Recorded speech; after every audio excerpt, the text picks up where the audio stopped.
my name is Kelsey Bradford. I am here on the rehabilitation floor with charge nurse Jerry Good morning. and the unit manager Charlie. Hello. Today I'm going to talk about pressure ulcer prevention and management.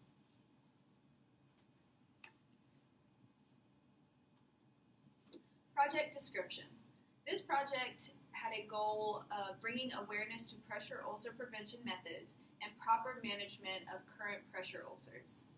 The focus on the rehabilitation floor for this project will involve everybody who works on that floor. Techs, bedside nurses, charge nurses, unit managers, and their specialized nurse practitioner. Project rationale. The objective is to provide useful, factual, and reliable information that supports an obtainable goal of reduced pressure ulcer occurrences and secondary complications. Pressure ulcers have the ability to significantly impact patients' experience with the hospital as well as their discharge abilities once they leave. It is also very costly for the health system and for the patient and their family. With education and daily modifications to current routines, I feel like this goal can easily be obtained. What defines a pressure ulcer?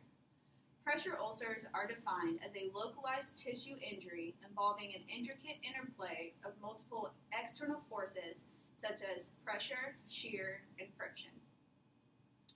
Pressure ulcers are common, costly, and impact negatively on individuals. Current practices in prevention show several areas of improvement, namely risk assessment, care planning, and documentation. PICO question. For inpatients on a rehabilitation unit, how would updated education and modifications to daily routines, such as skin assessments, turn teams, reduce the occurrence of pressure ulcers compared to the limited standard that is implemented now? Why institute a change? Pressure ulcers increase hospital costs significantly.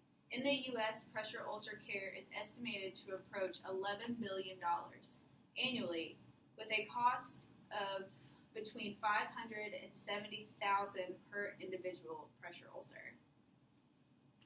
Nearly 60,000 United States hospital patients are estimated to die each year from complications due to hospital-acquired pressure ulcers.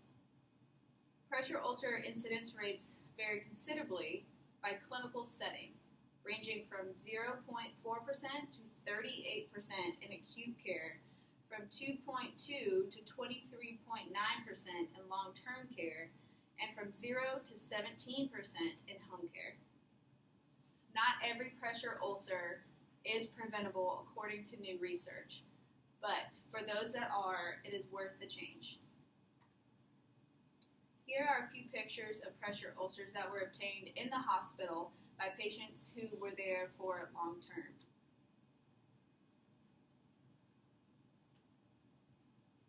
Pressure ulcer staging. There are 4 stages to a pressure ulcer, as well as an unstageable category and a deep tissue injury category. Stage 1 includes non-blanchable redness, usually around the coccyx, any bony prominences. Stage 2 is partial thickness loss. So you can see the redness, the first layer of the skin has been broken. Stage 3 is full thickness skin loss. And stage 4 is full thickness tissue loss. The unstageable category, as seen above, the pressure ulcer has an unknown depth of tissue skin loss. And then the deep tissue injury is damaged soft tissue.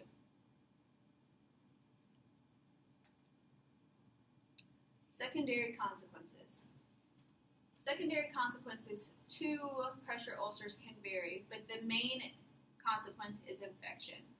With infection, you have surgical interventional needs, you have permanent tissue damage, prolonged hospital stays, and increased costs to both the hospital and the patient.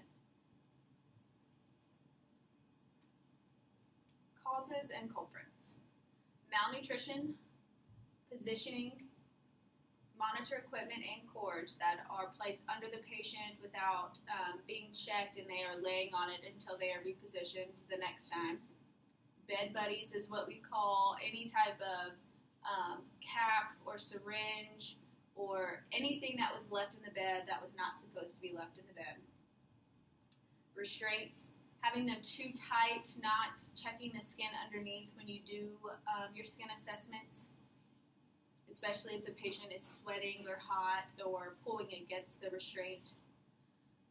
Non-elevated extremities, feet, heels, elbows that are left just laying on the bed without being elevated off the mattress.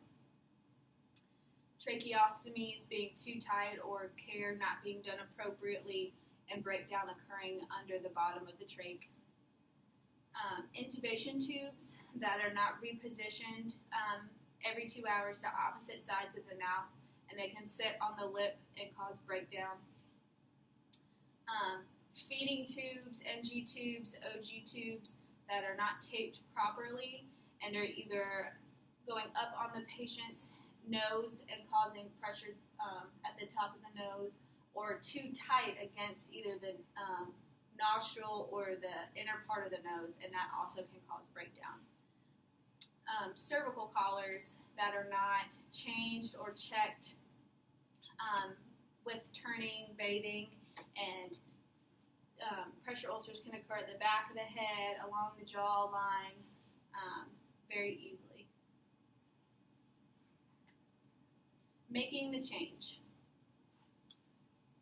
The interventions that I have chosen for this rehabilitation floor include turn teams, which are most successful, I've noticed, when in a patient nurse, who usually the ratio is 5 patients to 1 nurse, and their tech, every 2 hours on the odd hour, go and turn all 5 of their patients, and then the tech moves to the next nurse and does her 5 patients. PUPS committee.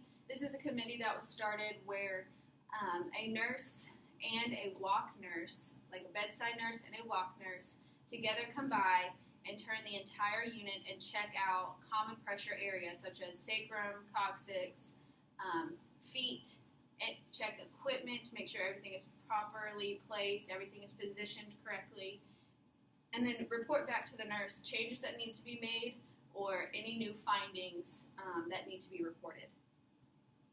Nutrition consults. Consulting a dietitian early on can make a huge difference in terms of salvating patients' healthy skin.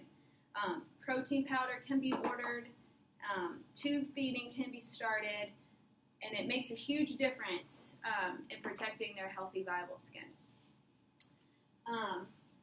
Build-A-Boots. These boots can be placed on every patient who is immobile. They have slits in the side where SCD pumps can come out the side so they're not laying on their ankles. And then there's a hole in the back of the boot where their heels lie, so their heels are never touching the mattress surface or just laying on a pillow. They're open to air. And they're very soft, just very comfortable. Wedges. Using these to reposition patients, there's a steeper side, and then this is the side we use to turn, is a much more efficient way to get the patient completely turned off of those pressure areas like the coccyx, the sacrum, things like that. These are very helpful for patients who are on cervical precautions or thoracic precautions.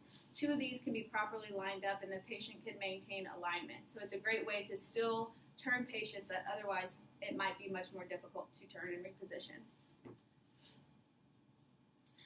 Therapy beds, depending on the patient's condition and what pressure ulcer has developed or what pressure ulcer they came in with, there are therapy beds that can be ordered that better protect their skin. There's water beds, there's beds with no bladders in the mattress. It's one mattress, which helps keep pressure off spinal cords, things like that.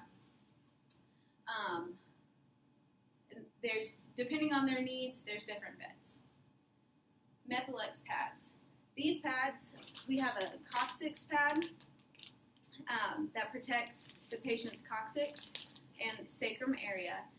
This cannot be applied if the patient already has a stage 2 or greater on the coccyx. There's heel pads that can be put on both heels. These help even if the patient's heels are on the bed for however long length of time, not too long obviously. These cushions within the pad help protect that skin from getting injured. There's general pads for abrasions or anything that is having a lot of pressure put on it for whatever reason. For example, if in the ICU when we would prone patients, these pads get put on areas that need extra cushion when the patient is in a prone position.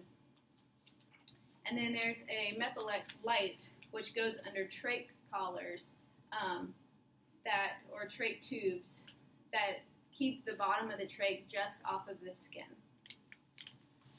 Then there's a Restore pad that we use that is much thicker, and this can be applied wherever the walk nurse or bedside nurse deems necessary. It just has extra cushion, but it has the same principles as these Mepilex pads. Also, there's barrier cream, moisturizing lotion, and wound cleaner that can also be applied to the patient wherever necessary. This barrier cream is great for protection around the coccyx area. It's easy to wipe off. It's a great product.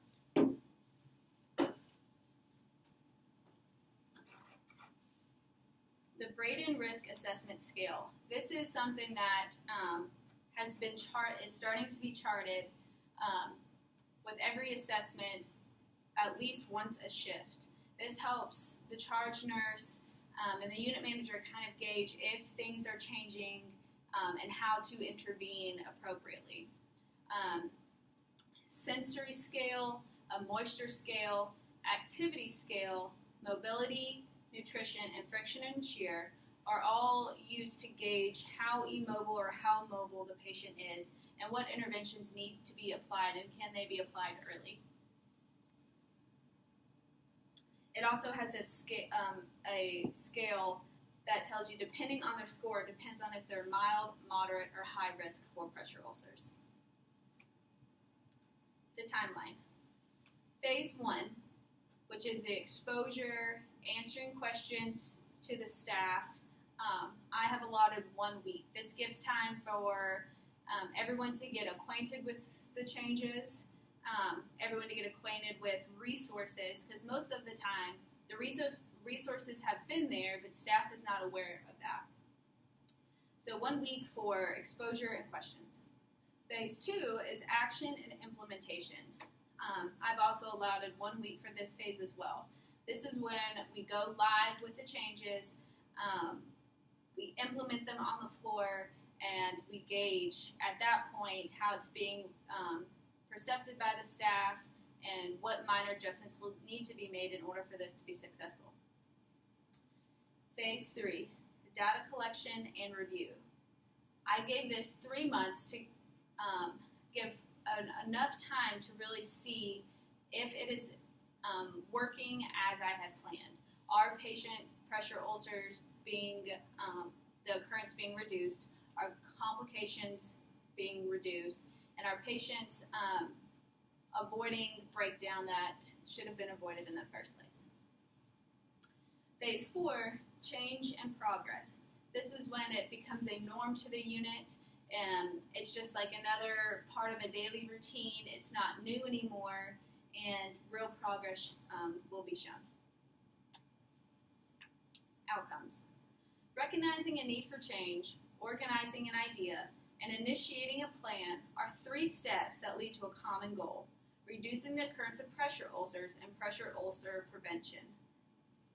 I expect that by August of this year, the unit will see a 50% reduction in pressure ulcers and accompanying complications. They say that key components of successful implementation efforts include simplification and standardization of pressure ulcers, specific interventions and documentation, involvement of multidisciplinary team and leadership, designated skin champions, ongoing staff education, and sustained audit and feedback, which is exactly what this plan encompasses. In conclusion, by implementing my proposed changes and educating the unit as to why they are so important, this project has the potential to make exceptional impacts on patients and the care they receive, the care they deserve. Are there any questions? No. Thank you.